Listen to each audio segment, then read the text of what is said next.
She's got the 12-inch butcher knife. And she has it right by her side. And she's walking. And she's walking. And it is true that whatever's going on in her mother, whatever's going on with her mental illness, the evidence will show that she got behind Wood and her child. And she stabbed him in the side of his face.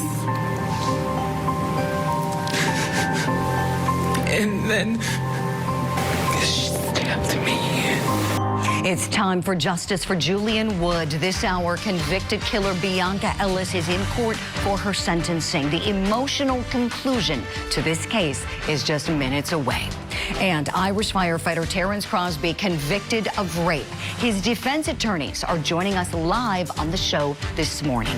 Plus, Melodee Buzzard in disguise, brand new images to show you released in the investigation of the missing California 9-year-old girl. And mob money and X-ray poker tables. We're talking about the most shocking parts of the federal gambling scandal. It's all coming up next for you right here on Opening Statements.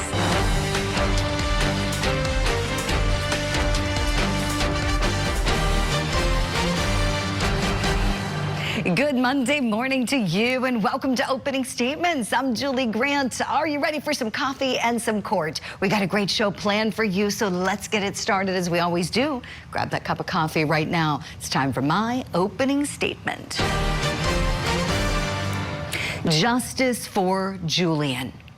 That is what today is about, when defendant Bianca Ellis is sentenced for his murder.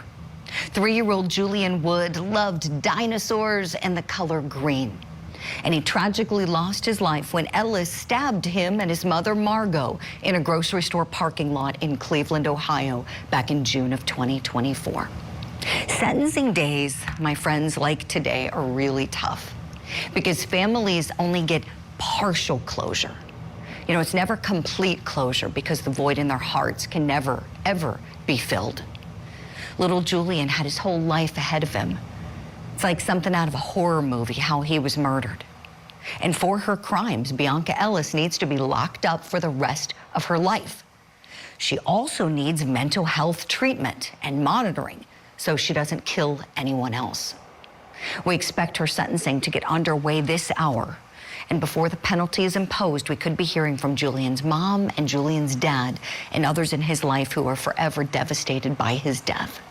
So may God bless and comfort everyone who loves and misses that precious little angel so much, and may he never be forgotten. That's my opening statement on this Monday morning. Let me know if you like it. Right now, it's time for your daily docket. She stood up and stabbed him in the back.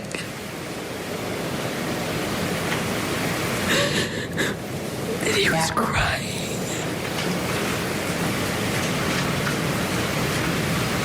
He was crying.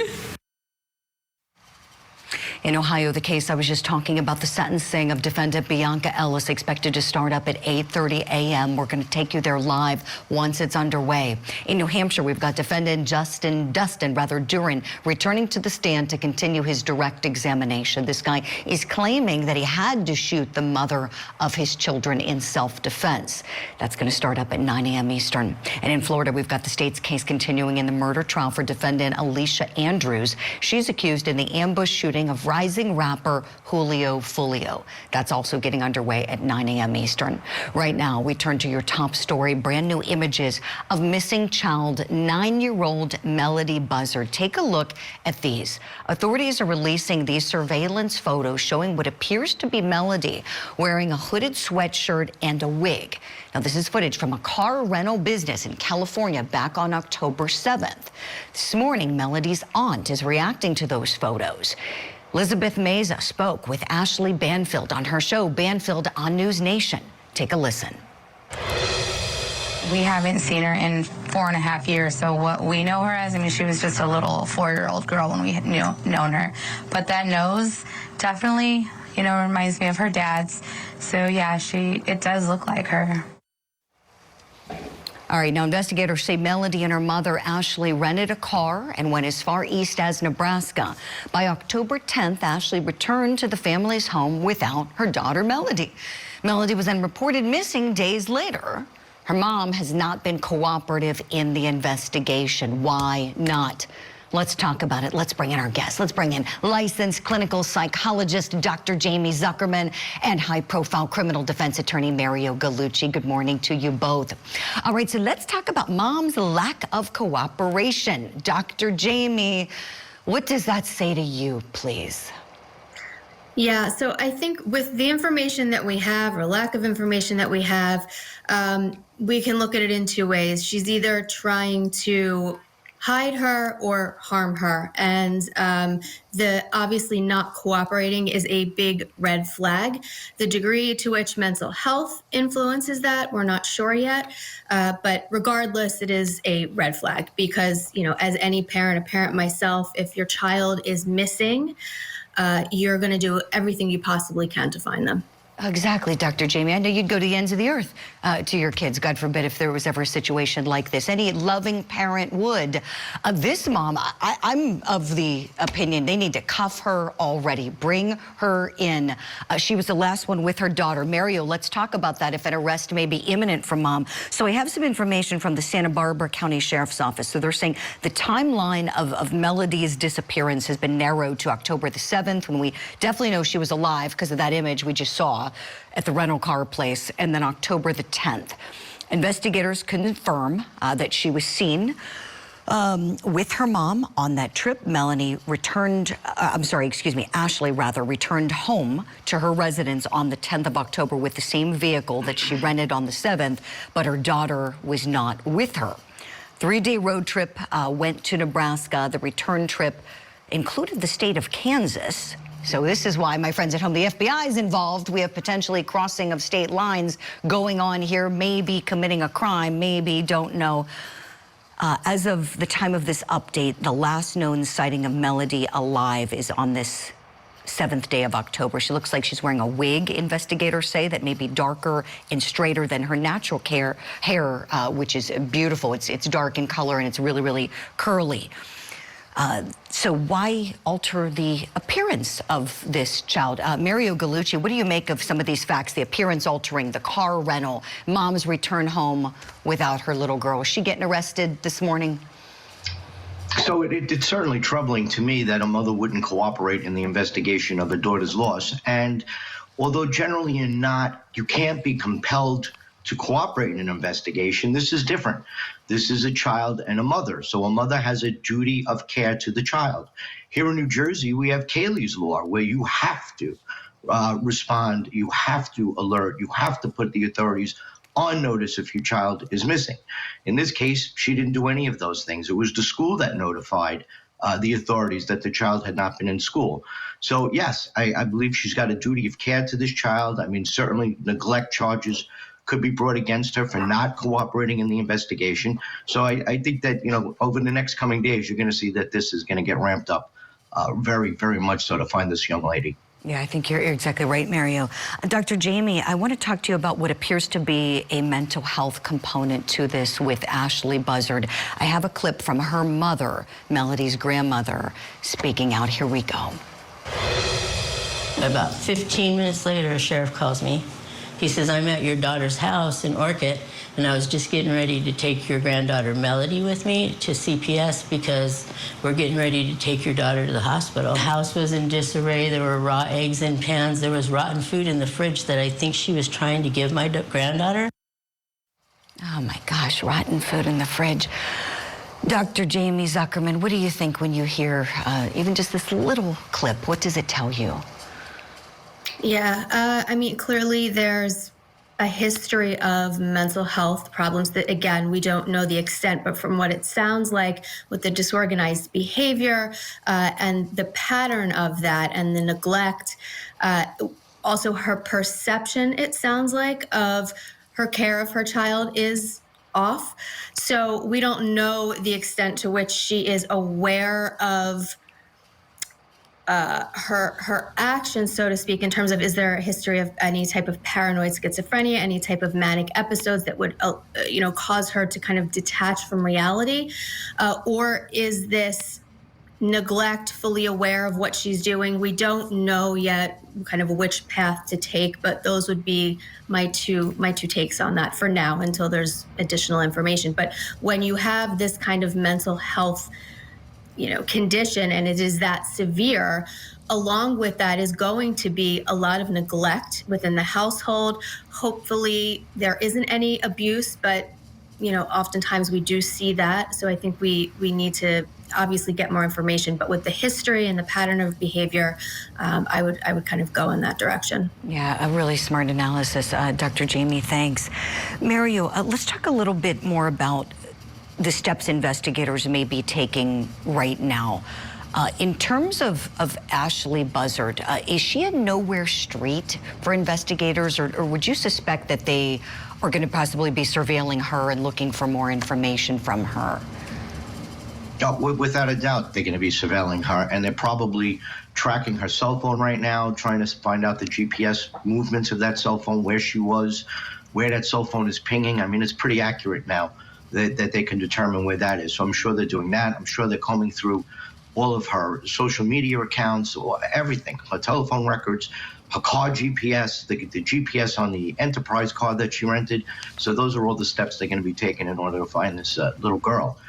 And probably even do some research to find out, is there a history of abuse? Were there any reports prior to this that occurred? Are there any witnesses that she mistreats this girl? I mean, what did the neighbors say? So they're going to be, this is going to get ramped up very quickly, to search for this little girl. It's very odd that a mother would not cooperate in trying to find her own daughter. You're exactly right, Mario. Helpful insight you're sharing with us. This mother, she's going to be in a world of trouble. I have a feeling, and I think very soon. They were giving her a window. They had initially announced that she was going to be arrested if she didn't produce the child. I don't know why that hasn't happened. Maybe they haven't found her. Maybe she's gone somewhere. We're monitoring this one very closely. Speaking of Melodee, let's focus in on the child now for just a second. Kind of forget about mom, but just think about Melodee Buzzard. So this child is 9 years old. Dr. Jamie, when we think about the wherewithal a child at that age may have, do you think she may know she's in danger, or may even have the ability, God, we all hope, to help herself at this point? We would hope so at 9 years old, from a cognitive standpoint and what she's able to understand. A big part of that does rely on the context of her home life and her upbringing, what's considered normal to her, what's abnormal to her. But I can't imagine that if she's in some sort of disguise, goes on a road trip from, across different states for days. I can't imagine a 9-year-old is not scared, even if mom is telling her, you have nothing to be scared of. We don't know what mom's telling her. Like I said, she's either trying to harm her or hide her, for what reasons we don't know. So I cannot imagine a 9-year-old would not be frightened. And as far as, is she able to reach out for help? Does she have the ability to understand that? I think it really depends on the context and what's happened in the past. Has she in the past reached out for help to adults or neighbors and gotten in trouble for that? It may make her less likely to reach out now. Excellent points. Dr. Jamie Zuckerman, I know we have to let you go get on with your day. Thank you so much for your insight and expertise. Friends at home, do yourselves a favor. Follow Dr. Z, psychology expert. I live for your videos. Love them so much. Join her community, and we'll see you back here very soon, hopefully with good news that this little girl is alive.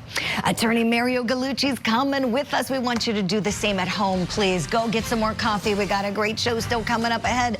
Here's what's next. Also entered and executed a system of justice against La Casa Nostra, to include the Bonanno, Gambino, Genovese, and Lucchese crime families.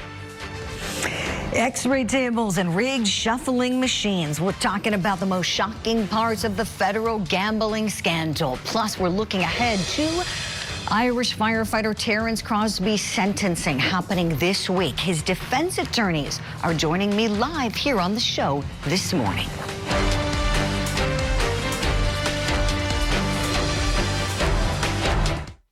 ended up asking him if he loved me. He said, I don't know. I said, do you love her? He said, I don't know. That set you off? Someone was stabbed? Yes, she's on the floor. I didn't have the intent to kill Sarah. I really just wanted to scare them. It looks more like fury than fear. Did you kill Sarah to possess what she had with Josh? Sorry. Interview with a Killer. New episode Saturday night at 8 Eastern and Pacific. Only on Court TV.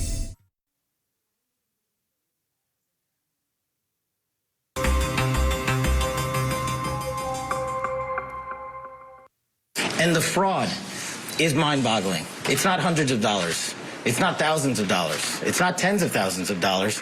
It's not even millions of dollars. We're talking about tens of millions of dollars in fraud and theft and robbery across a multi-year investigation. The federal gambling scandal rocking the NBA continues as a trending topic, with alleged criminal behaviors resembling the movie Casino.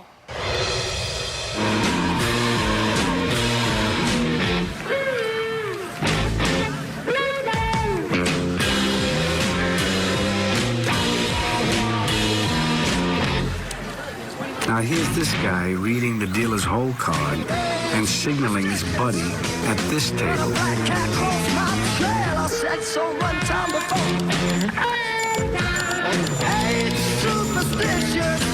And that's just what these hustlers look for. Oh, I love that movie. How about you? So this popular scene we're showing you here focuses on the casino catching the scammers. But federal authorities allege that the Mafia coordinated and operated these poker games to reap the benefits from what these victims lost.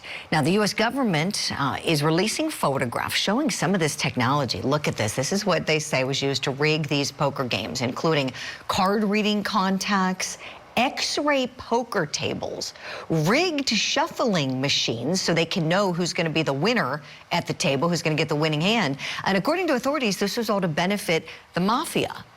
And the allegations allege that Portland Trailblazers head coach Chauncey Billups was part of this. That is the allegation. So part of this is that celebrity type players that would entice, the high rollers to come in and play these games were brought in, and they're saying that Billups is one of them, and that members of the Mafia who are backing these games would receive the benefits because of everybody knowing who would lose.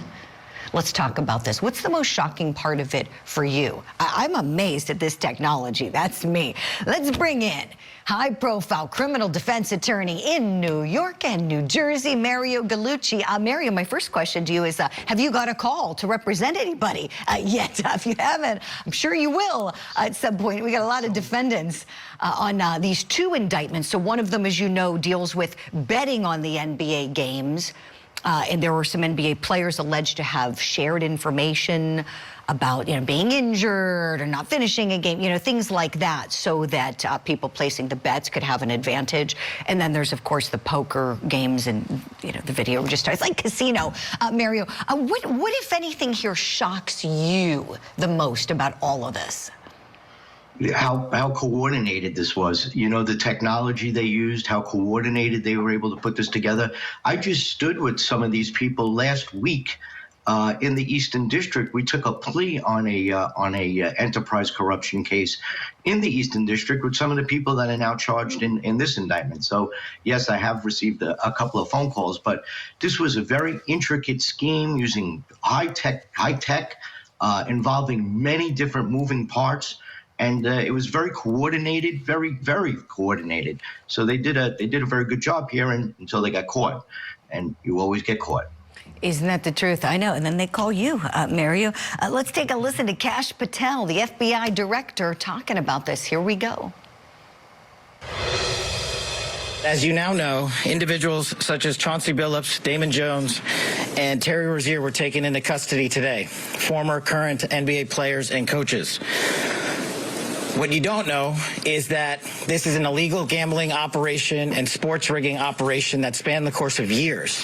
The FBI led a coordinated takedown across 11 states to arrest over 30 individuals today responsible for this case, which is very much ongoing.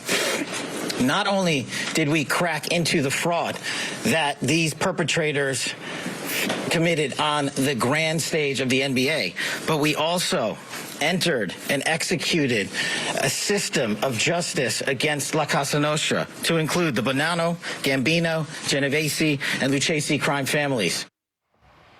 So let's talk a little bit more about Chauncey Billups here. So here's a statement issued by his attorney saying, quote, to believe that Chauncey Billups did what the federal government is accusing him of is to believe that he would risk his Hall of Fame legacy, his reputation, and his freedom. He would not jeopardize those things for anything, let alone a card game. This is from his attorney, Chris Haywood, submitting that.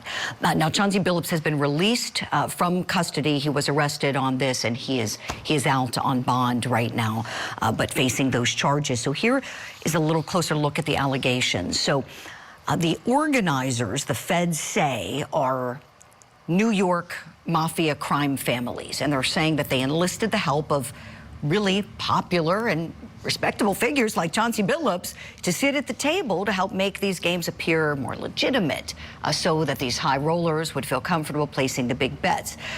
These defendants are accused of using a shuffling machine to actually count the cards and know who would have the winning hand. And so it was a huge setup, according to the feds. Everything would be communicated.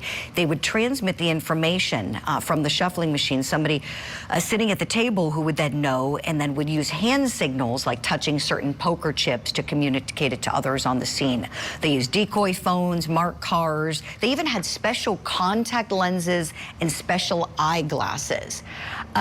Mario, I don't know how anybody would feel comfortable playing poker again after hearing about the technology that's out there to cheat. Unbelievable.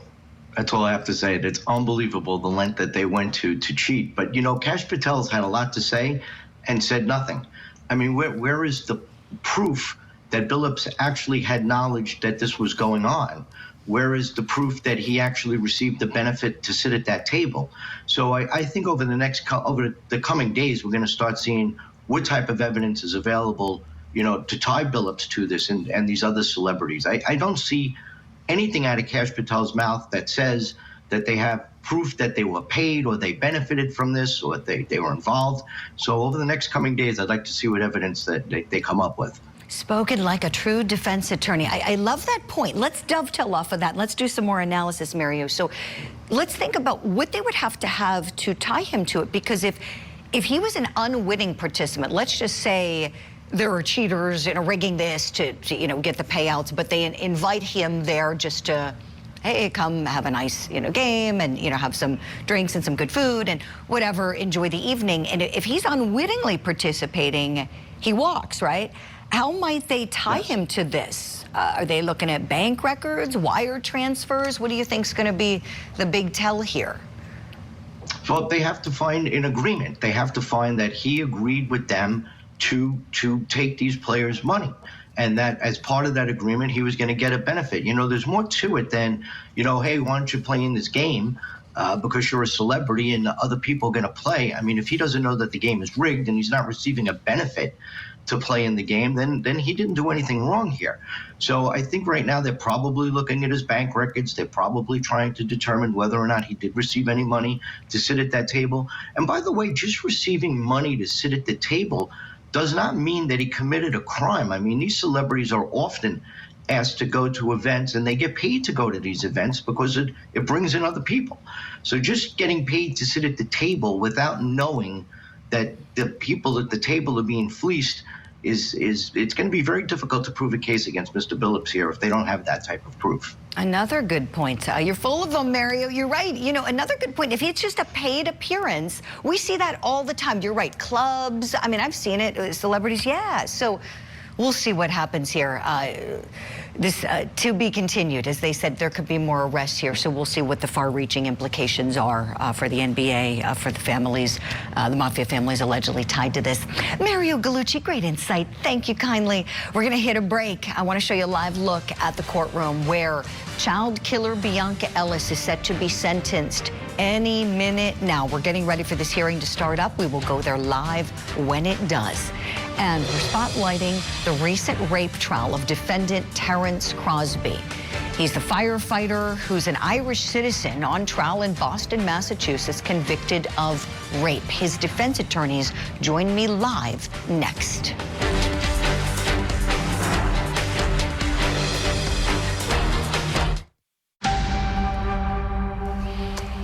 Welcome back. This morning, we're spotlighting the Irish firefighter rape trial of defendant Terence Crosby. His defense attorneys are speaking out this morning after the jury returned a verdict of guilty.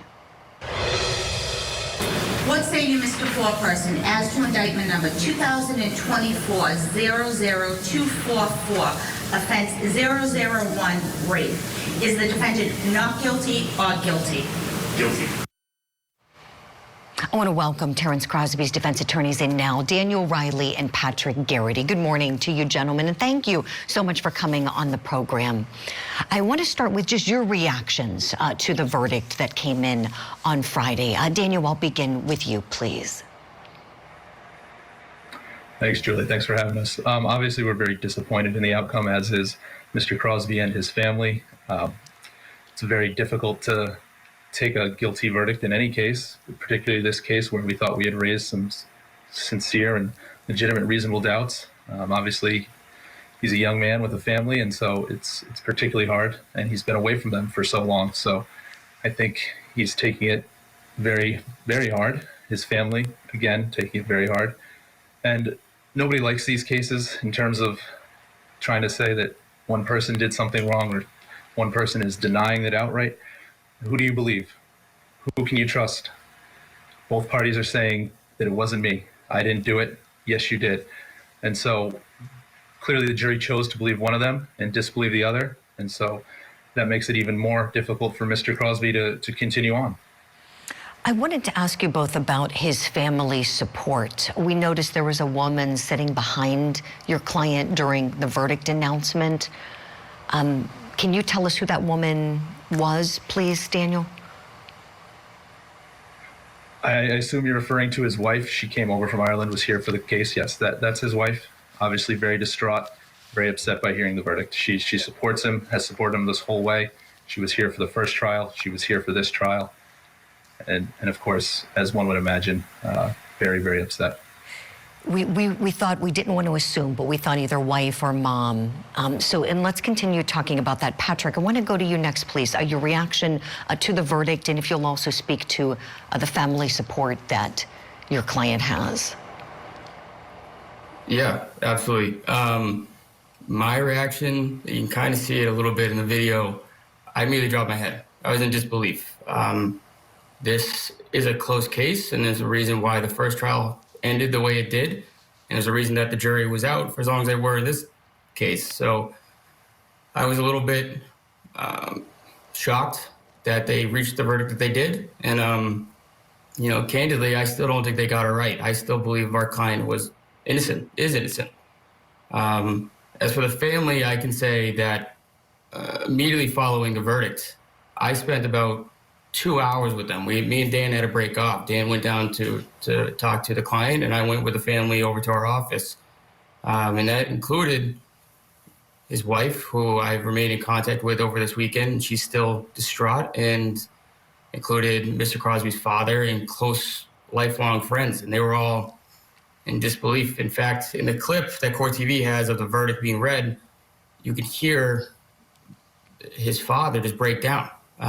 And I know these cases boil down to a lot of emotion, but that emotion extends to the family. And as much as any alleged victim is infected, so is the client's family.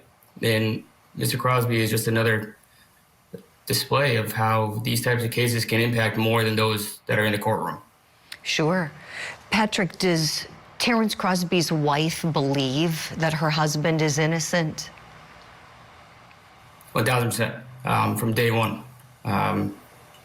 She has stood by his side from the get-go. And she's never left, she's never wavered. And she's still continuing to fight regardless of the fact that the jury returned the verdict that they did. She is still fully by his side. Has she shared why she believes in his innocence? Because she does. She knows Mr. Crosby. She knows her husband. She knows the man that he is, and she knows that he's not the man that the complaining witness in this case is making him out to be, that the state is making him out to be. She knows who she married, and she knows that her husband is innocent, regardless of who's saying what. Well, she also now knows, sadly, that he cheated because of the surveillance video shown from him at the bar, snuggling up to another woman. So does she really know him after seeing that? Yes. I don't, candidly, kissing a woman at a bar is different than being a rapist. It's night and day. It's not the same thing. And to full disclosure, she was aware of that before the video even came out at the first trial, because he told her. She knows her husband. They have a very good relationship, and that's why she's remained loyal to him from day one and remains loyal to him now. So yes, she does know him. Let's talk a little bit about what's going to happen this week when your client is sentenced. A maximum of 20 years is the penalty in the Commonwealth of Massachusetts for the crime of rape. Daniel, let me go to you on this one, please. What's going to be the position for you in terms of what you're going to ask the court for and why? Well, without giving too much away, Julie, I think in part it depends upon how the judge views it, as whether it's a guidelines type sentence. If the Commonwealth is going to be asking for an above guideline sentence, certainly we'd be asking for what we feel is the lowest reasonable sentence we can ask of Judge Wall. And for a number of reasons, certainly Mr. Crosby has already spent a good amount of time being held. He is a dedicated and long-time public servant, serving as a firefighter, serving as a paramedic. He has no prior criminal record. So with those things in mind, as well as the fact that a sentence served by Mr. Crosby being from Ireland, having to stay here, away from family, away from that support, will be harder on him than it would be someone who's a resident of Massachusetts. And so for all those reasons, we'll be asking for a lower sentence than perhaps the guidelines, and certainly lower than what I expect the Commonwealth to ask for. Can you tell us off the top of your head what kind of guideline range you're thinking about? Or are you thinking about something, like 2 to 5, 5 to 10, just to kind of give us an idea of where you are with the recommendation? I imagine that this is going to be seen as perhaps a 5 to 7 on the guidelines, in terms of years, that is. We would likely be asking for something along the lines of 2 to 4 or 3 to 5, and that I expect will be in contrast to the government, the Commonwealth, that is, asking for perhaps 7 to 8 or more. Sure, understood. Was there any plea offer in this case ahead of trial, Patrick? Any plea offer extended by the Commonwealth? No, there never was one. But even if there was, our client was never interested in taking one because he's innocent, and he maintained that posture from the get-go.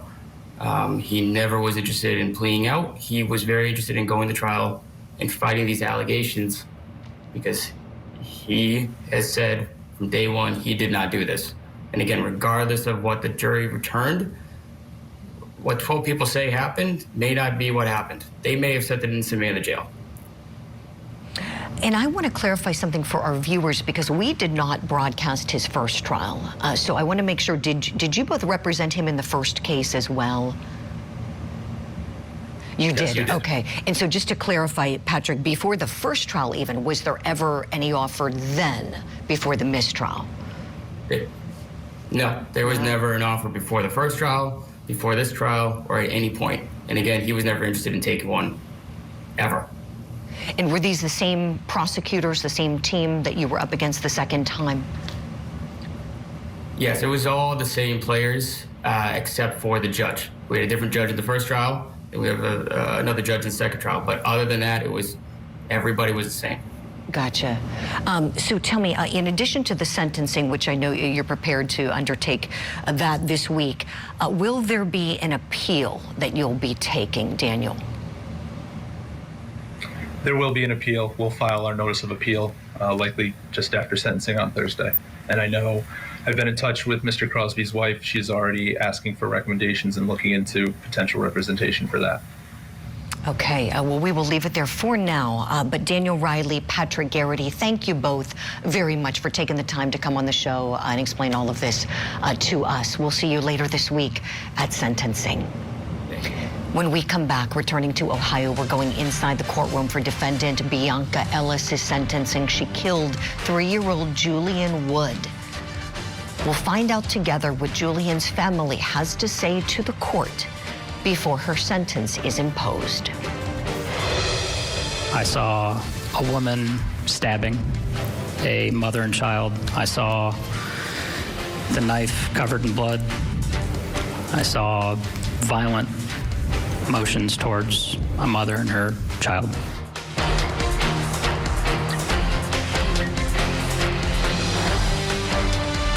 An Amber Alert triggered by a deadly shooting and 2 girls taken by their father. But did Dustin Durin shoot the mother of his children in self-defense? The Amber Alert murder trial. Live coverage today on Court TV.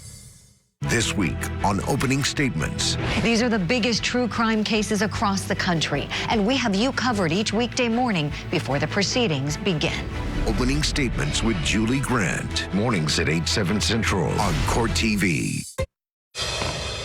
Welcome back to What's Tipping the Scales of Justice. We have the sentencing starting up right now for defendant Bianca Ellis. Let's take you to Cleveland, Ohio, where she just walked in with her defense attorneys, who you've seen before on this program. They joined us after the conclusion of her trial, and there she is, no longer wearing the blazer that we would see her in at trial, and she is shackled because no jury. This is all judge today who's going to decide on her penalty. Let's listen live.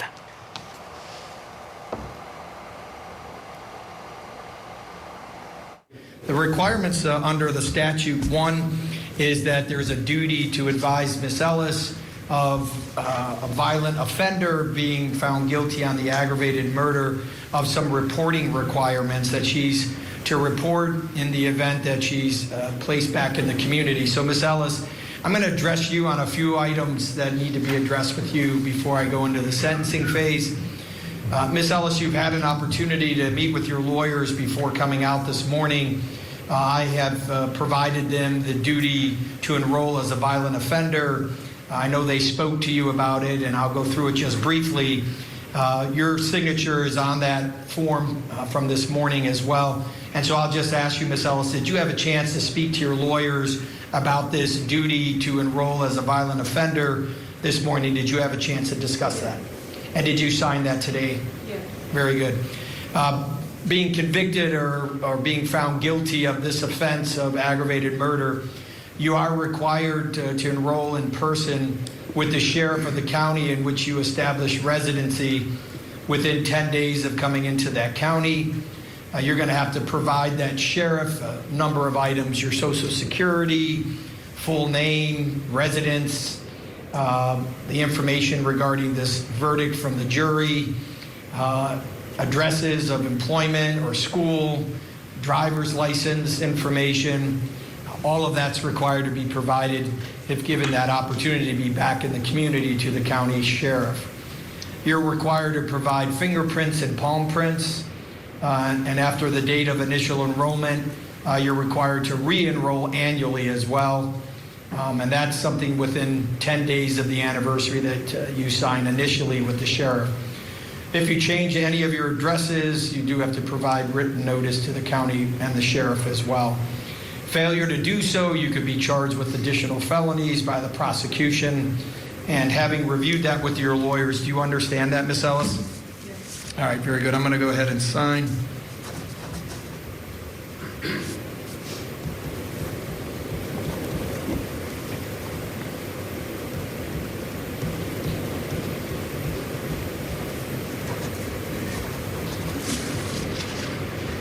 With respect to some other requirements that I'm required to advise you of as well, that I want to make sure I do before I hear from all the parties. So with respect to your verdict of guilty that was found regarding count 6 of the indictment, and for the record, for the parties, for the state, and for counsel for Ms. Ellis, the finding of the jury on counts 6 and 7 were both felonies of the first degree.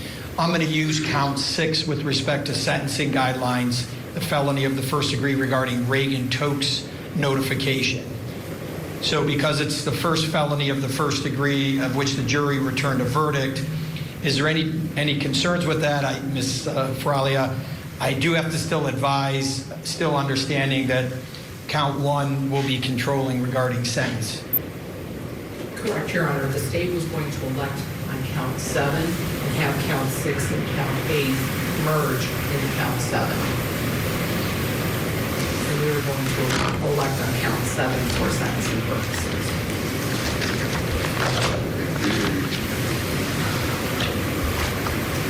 So with respect to count 7, so let me just make sure.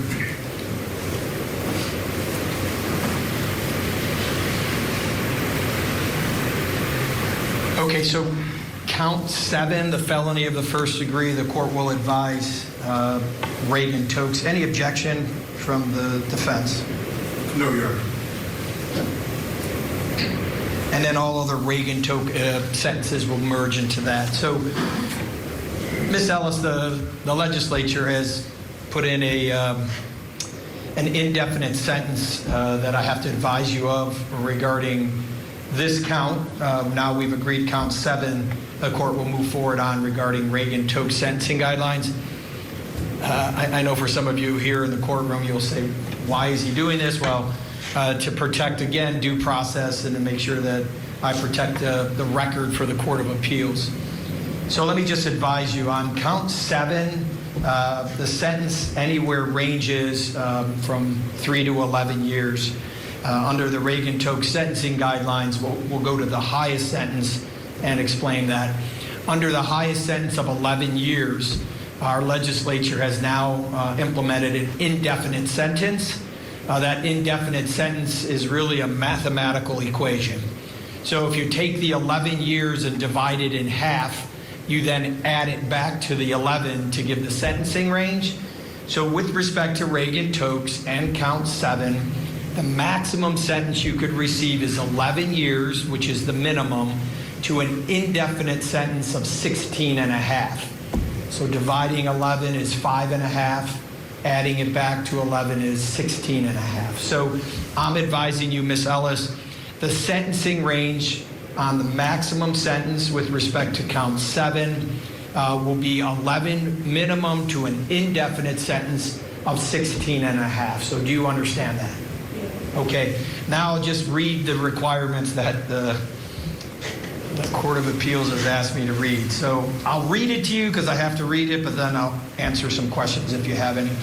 For purposes of just this count and all of the other sentence being merged into count 7 for Reagan Tokes, it's presumed, Ms. Ellis, under the law that an offender is going to be released at service of sentence at the expiration of the minimum term. So if it was the only sentence you were receiving, it's presumed that you would be released at the 11 years, if in fact that's the highest sentence that you receive, and any of the other 3 to 11. It's presumed also that you serve no more than the indefinite sentence. So the maximum I told you was 16 and a half.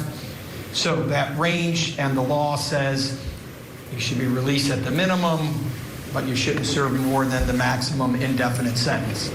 If the parole authority is going to have a hearing to keep you longer than the minimum, they have to place on the record during that hearing, it's a hearing held at the Department of Rehabilitation and Corrections. The Honorable John Russo presiding. We're going to hit pause on the hearing because we could be hearing some victim impact statements coming up this morning. We'll return to Ohio in just a moment. Got to hit that break. And thank you for watching Opening Statements this morning. We'll be right back with Court TV Live.